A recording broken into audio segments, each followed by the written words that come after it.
आज्ञा नमस्कार। निजस्व समीक्षक प्रभु आचार्य भुवनेश्वर ओडिशा। मोर यूट्यूब चैनल टी होची प्रभुजी क्रिएशन।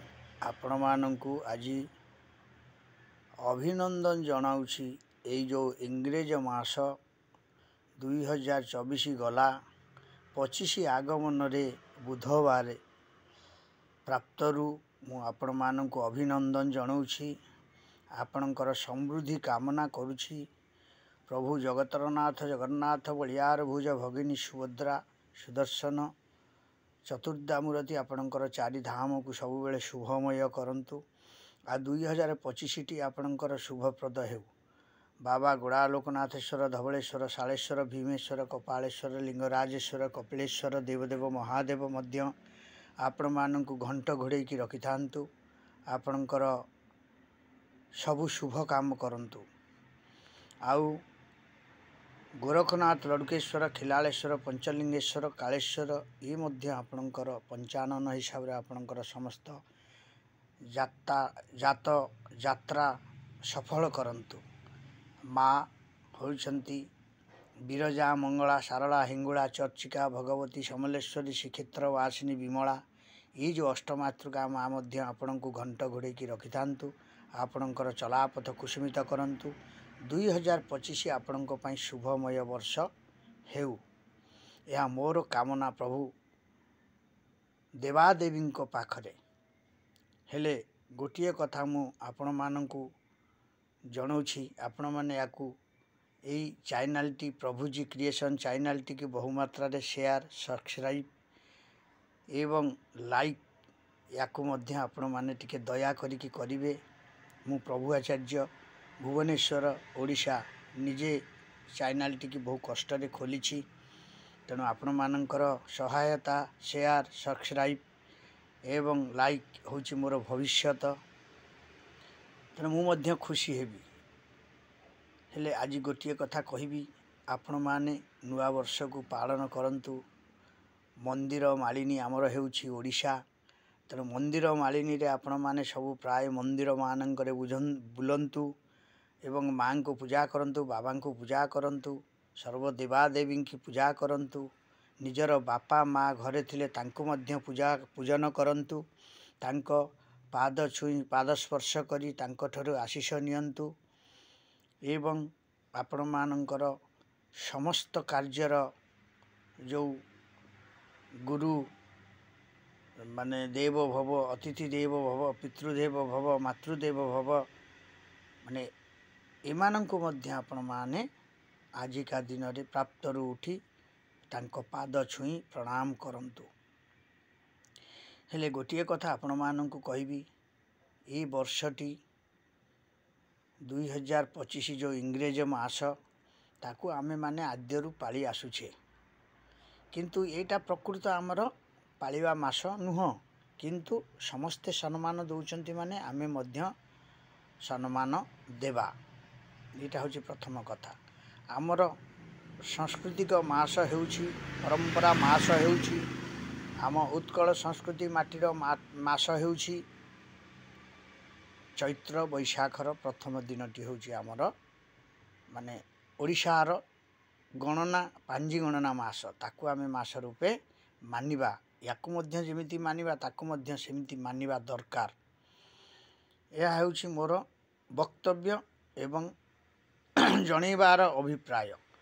आउ गोटिए कथा मु कहिबी आपण मानंकु आपण माने याकू मध्य लाइक शेयर सब्सक्राइब बहु मात्रा टिके करंतु। कारण मु भी आज टी 5 वर्ष हेलानी चैनल टी को खोलिलेनी प्रभुजी क्रिएशन। आजिकाली तो समस्ते कथार अच्छी कौन ना सांस्कृतिक कार्यक्रम को पदे आउ माने नृत्य को होची माने अधे अधे आपण दे देबे। सेतरु आपणकर लाइक शेयर सब्सक्राइब कहीं आम संस्कृत देश जगन्नाथंक माटी जगन्नाथंकर परंपरा नहीं कि आमे माने सबू गति करुचे। से होचंती 4 धाम का राम जगतरनाथ जगन्नाथ।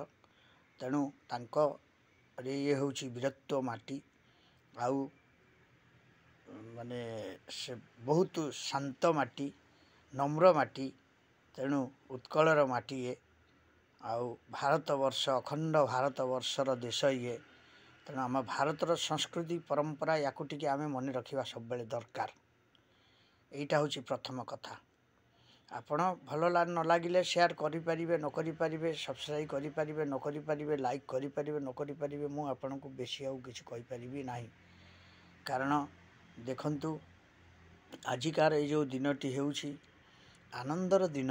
ଆପଣମାନଙ୍କ ପାଇଁ ନୁହଁ, ମାନେ ଇଂରେଜମାନେ କରିକି ଛାଡ଼ି ଦେଇ ଯାଇଛନ୍ତି ଏଇ ଦିନଟିକୁ ଆମ ପାଇଁ। ଇଂରେଜ ମାସ ୟାକୁ କୁହାଯାଏ। ଇଏ ବଡ଼ ଆନନ୍ଦ ଉଲ୍ଲାସିତ ଦିନ, କାରଣ ଆମେ ଭାରତବାସୀ ହିସାବରେ ତାକୁ ମଧ୍ୟ ସମସ୍ତେ ପାଳନ କରୁଛେ। ତେଣୁ ଦେଖନ୍ତୁ, ଆନନ୍ଦରେ ଦୁଃଖ ପହଞ୍ଚାନ୍ତୁ ନାହିଁ। କାରଣ ଦେଖୁଛନ୍ତି ଆଜିକାଲି ଯେଉଁ ସମୟ ହେଉଛି, ଛୋଟ ଛୋଟ ପିଲାମାନଙ୍କୁ ଆପଣମାନେ ଛାଡ଼ି ଦେଉଛନ୍ତି, ପାଣି ଭିତରକୁ ସେମାନେ ଯାଉଛନ୍ତି, ଅକାରଣେ ପ୍ରାଣ ତାଙ୍କର ହାନି ହେଉଛି। ଆଉ ଛୋଟ ଛୋଟ ପିଲାମାନଙ୍କୁ ଆପଣମାନେ ଯାନବାହନ ଗାଡ଼ି ଦେଇ ଦେଉଛନ୍ତି, ସେମାନଙ୍କର ପ୍ରାଣହାନି ହେଉଛି। ଏବଂ ଆପଣମାନେ ଯେଉଁ ମାଦକ ଦ୍ରବ୍ୟ ନିଶା ସେବନ ସବୁ କରୁଛନ୍ତି, ତାଦ୍ୱାରା ଆପଣଙ୍କର ଆୟୁଷ କ୍ଷୁର୍ଣ୍ଣ ହେଉଛି ଏବଂ ଭବିଷ୍ୟତ ମଧ୍ୟ ଅନ୍ଧକାର ଆଡ଼କୁ ଯାଉଛି।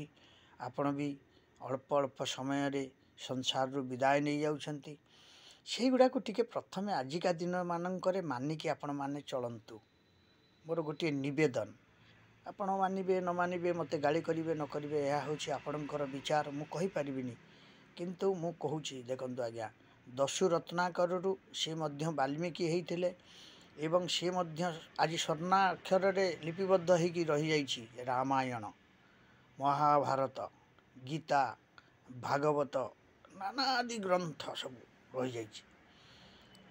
ତା ଦେହରୁ କିଛି ମଧ୍ୟ ଶିକ୍ଷା ଲାଭ ଅଛି। କିନ୍ତୁ ଆପଣମାନେ ପଠନ କରୁଛନ୍ତି ନ କରୁଛନ୍ତି ତାହା ମଧ୍ୟ ମୁଁ ଆପଣମାନଙ୍କୁ କହିପାରିବିନି। ଆଜି ନୂଆ ଦିନରେ ଯେଉଁ ନୂଆ ବର୍ଷ ଯେଉଁ ଆପଣମାନେ ପାଳୁଛନ୍ତି, ଇଂରେଜ ମାସର ନୂଆ ବର୍ଷକୁ ପାଳୁଛନ୍ତି, ତା ଭିତରେ ମଧ୍ୟ ଆପଣଙ୍କୁ ମୁଁ ସଚେତନତାର ବାଣୀ ଏଇଟା ଦେଉଛି। ଆପଣ ଗୀତା, ଭାଗବତ, ଶାସ୍ତ୍ର ୟାକୁ ଟିକେ ପଢ଼ନ୍ତୁ, ସାଂସ୍କୃତିକ ଜ୍ଞାନ ଟିକେ ବଢ଼ାନ୍ତୁ। ଆମର ଇଏ ହେଉଛି ପରମ୍ପରା, ହେଉଛି ସନାତନ ଧର୍ମର ସାଂସ୍କୃତିକ ପରମ୍ପରା।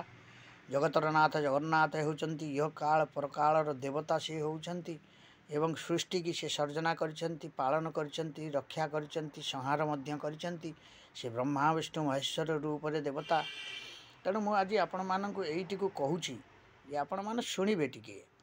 ଆଉ ଆପଣଙ୍କର ସମୟ ନାହିଁ ବୋଲି କହିବେନି, କାରଣ ସମୟ କାହାର ନାହିଁ। ଆମେ ଗୋଟେ ଜାଣୁଥିବେ, ଆପଣଙ୍କର ଯେବେ 10 ବର୍ଷ ଆୟୁଷ ହୋଇଥାଏ, ତାହେଲେ 24 କଟିଗଲା ମାନେ ଆପଣ ହିସାବ କରନ୍ତୁ ଆଉ 9 ବର୍ଷ ରହିଲା ଆପଣଙ୍କର। ସମୟ କ'ଣ ନାହିଁ, ସମୟ ହେଉଛି ଆପଣଙ୍କର ନିଜସ୍ୱ ମତ, ନିଜସ୍ୱ ମସ୍ତିଷ୍କ, ନିଜସ୍ୱ ବୁଦ୍ଧି ହିସାବରେ ସମୟକୁ ଗଣନା କରାଯାଏ। କାରଣ ଆପଣମାନେ ଏହି ସମୟକୁ ଗଣନା କରିବାର ସମୟ ମଧ୍ୟ ଏବେ ଆସିଯାଇଛି। କାରଣ ସତ୍ୟ ତ୍ରେତୟା ଦ୍ୱାପର କଳିଯୁଗରେ ନାମ ସାର, ହସି କହିଲେ ହରିହର। ହରିହର କିଏ ନା ସେଇ ବ୍ରହ୍ମା ବିଷ୍ଣୁ ମହେଶ୍ୱର ହେଉଛନ୍ତି ହରିହର। ତାଙ୍କର ତ୍ରିରୂପ ଦେଖିଥିବେ ଆପଣମାନେ। ତେଣୁ ଆଜି ଆପଣଙ୍କୁ ନବବର୍ଷର ଯେଉଁ ଇଂରେଜୀ ନବବର୍ଷର 2025 ଜାନୁଆରୀ 1 ତାରିଖ ବୁଧବାର ସକାଳର ହାର୍ଦ୍ଦିକ ଅଭିନନ୍ଦନ। ମୋ ୟୁଟ୍ୟୁବ୍ ତରଫରୁ ଆପଣମାନଙ୍କୁ କର୍ମ ନିୟୋଯୋଗୀ କରନ୍ତୁ ପ୍ରଭୁ। ବେକାରୀ ସମସ୍ୟା ଦେଶରୁ ହଟାନ୍ତୁ ପ୍ରଭୁ। ଆଉ ଏଇ ଯେଉଁ ରାଜନୈତିକ ବ୍ୟକ୍ତିମାନେ ଅଛନ୍ତି ତାଙ୍କ ମଧ୍ୟରେ ସ୍ନେହ ପ୍ରେମ ଆଦାନ ପ୍ରଦାନ କରିଦିଅନ୍ତୁ ପ୍ରଭୁ। ସମସ୍ତେ ମିଳିମିଶି ଦେଶ ପାଇଁ କାମ କରିବା ଦରକାର। କିଏ କ'ଣ କରିଛ ନ କରିଛ ସେଇଟା ପର ବେପାର, ପର ସମୟ। କାରଣ ଆଜିଠୁ ଆପଣମାନେ ଶପଥ ମଧ୍ୟ ନିଅନ୍ତୁ, ମିଳିମିଶି ସମସ୍ତେ ଆସନ୍ତୁ କାର୍ଯ୍ୟ କରିବା, ଏଇ ଭାରତବର୍ଷକୁ ଆଗେଇ ନେବା। ଭାରତବର୍ଷରେ ବିଶ୍ୱବର୍ଷରେ ଭାରତବର୍ଷର ନାମକୁ ଅଖଣ୍ଡ କରିକି ରଖିବା, ଏହା ହେଉଛି ମୋର ନିବେଦନ। ତେଣୁ ଆପଣମାନେ ୟାକୁ ଗ୍ରହଣ କରିବେ ନ କରିବେ ଏହା ହେଉଛି ଆପଣଙ୍କର ମଧ୍ୟ କଥା। ତେଣୁ ଆପଣମାନଙ୍କୁ ଆଜି ନବବର୍ଷର ହାର୍ଦ୍ଦିକ ଅଭିନନ୍ଦନ ଉପଲକ୍ଷେ ଏହି ବାଣୀଗୁଡ଼ିକୁ ଦେଇଛି। ଆପଣମାନେ ନିଶ୍ଚୟ ଶୁଣିବେ, ନିଶ୍ଚୟ ସଚେତନ ହେବେ, ପିଲାମାନଙ୍କୁ ସବୁ ଭଲ ବୁଦ୍ଧି ଦେବେ, ଭଲ ଜ୍ଞାନ ଦେବେ, ଭଲ ପଥରେ ଚଲେଇବେ। ତାହେଲେ ଆମର ଦେଶ ମଧ୍ୟ ଉନ୍ନତିରେ ଗତି କରିପାରିବ, ସମାଜ ମଧ୍ୟ ଆଗକୁ ଆଗେଇ ପାରିବ। ଆଉ ନେତାମାନଙ୍କୁ ମୁଁ ଗୋଟିଏ କଥା କହୁଛି, ଆସନ୍ତୁ ସର୍ବେ ଆଜି ମିଳିମିଶି ଶପଥ ନେବା। ଆପଣଙ୍କର ନୁହଁ, ଖାଲି ସମସ୍ତ ଦେଶର ଆଗକୁ ସବୁ କର୍ମ ପଥରେ ସବୁ ସମସ୍ୟାରୁ ଦୂରେଇ ଦେବା, ସବୁ ଆଗକୁ ଆଗେଇ ନେବା, ଚାଷୀ କୂଳକୁ ହସେଇବା, ସମସ୍ତଙ୍କୁ ଏକ ଜାଗାରେ ବସେଇବା, ଏହା ହେଉଛି ମୋର କାମନା। रही निजस्व समीक्षक प्रभु आचार्य। हैप्पी न्यू ईयर 2025 वर्ष आपणकर शुभमय हो। जय जगन्नाथ, जय जगन्नाथ, जय जगन्नाथ। समीक्षक प्रभु आचार्य, निजस्व समीक्षक भुवनेश्वर ओडिशा। यूट्यूब नाँटी होउची प्रभुजी क्रिएशन। जय जगन्नाथ।